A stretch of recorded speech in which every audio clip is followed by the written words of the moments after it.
saya Tholib Ainur Alip, biasa dipanggil Alip.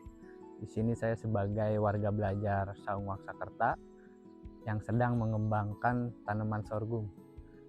Dan apa itu sorghum? Jadi sorghum itu adalah tanaman yang seperti mirip jagung ya, tapi bukan jagung. Atau di luar negerinya itu malah mirip gandum. Tapi kalau di kita ini, di daerah Cirebon ini biasanya nyebutnya itu gundem, masyarakat yang mengenalnya. Atau daerah Jawa Tengahan ke sana itu biasanya nyebutnya cantel. Nah, tanaman cantel ini yang bisa dibuat untuk pengganti nasi. Dia memang mengandung banyak karbohidrat, tapi lebih banyak seratnya juga, jadi lebih bagus ketimbang nasi ya. Apalagi untuk yang biasa ada punya program diet, nah ini lebih bagus sorghum. Di sini saya mengembangkan sorghum itu, ini juga saya pertama kali menanam sorghum itu. Jadi sebelumnya nggak mengerti nanam sorghum itu bagaimana, dan bahkan sorghum itu apa juga belum mengerti tadi. Nah, di sini saya belajar tentang ini. Jadi untuk menanam itu awalnya saya yang penting yakin sih, yang penting yakin nanam aja, udah nanam sorghum, benihnya yang mana yang ini, kemudian cara nanamnya gimana ya itu saya awalnya coba pelajari gitu di internet, di YouTube, sosmed dan sebagainya. Dan kemudian tanya-tanya ke petani sini, siapa sih yang pernah nanam sorghum dan bagaimana sih caranya. Nah itu juga saya tanya-tanya. Dan akhirnya saya lumayan sedikit menemukan cara menanam sorghum. Jadi yang konvensional itu bagaimana, dan juga ada metode-metode yang mungkin lebih mudah ya. Jadi ada metode-metode alternatif cara menanam sorghum.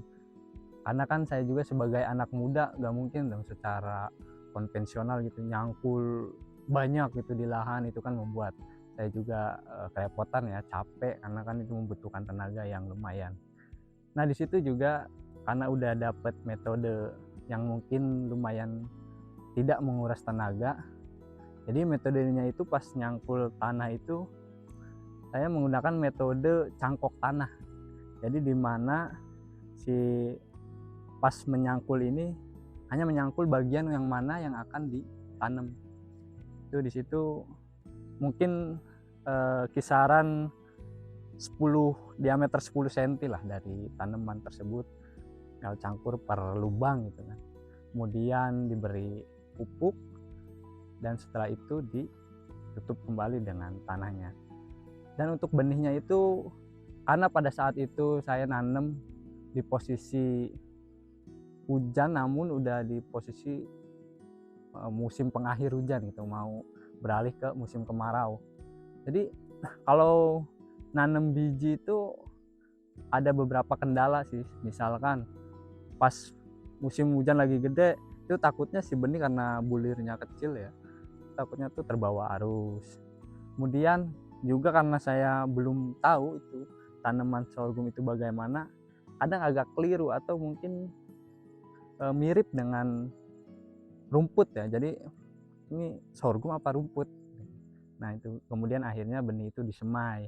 Ketika disemai kan itu lebih tahu ya, lebih mudah mengenali, oh ini nih tanaman sorghum, oh ini rumput.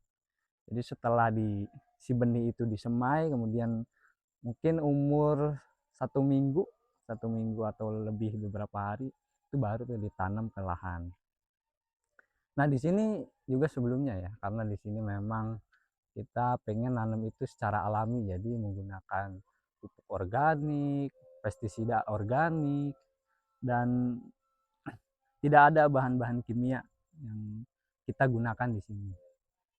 Jadi mulai dari pas pupuk itu, membuat pupuk itu bagaimana itu juga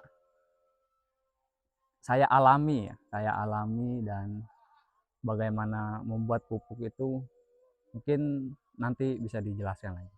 Nah kalau untuk nanam di lahan ini tanaman ini udah berumur kisaran 3,5 bulan sampai udah mulai matang gini ya si buahnya itu. Jadi pas mungkin dari pertumbuhannya itu pas masa benih ke lahan itu kisaran 1 bulan pertama itu dia kan proses pertumbuhan akar, batang, dan daun itu ternyata membutuhkan air yang lumayan juga. Jadi pas musim kemarau itu saya perawatannya pagi dan sore itu saya siram.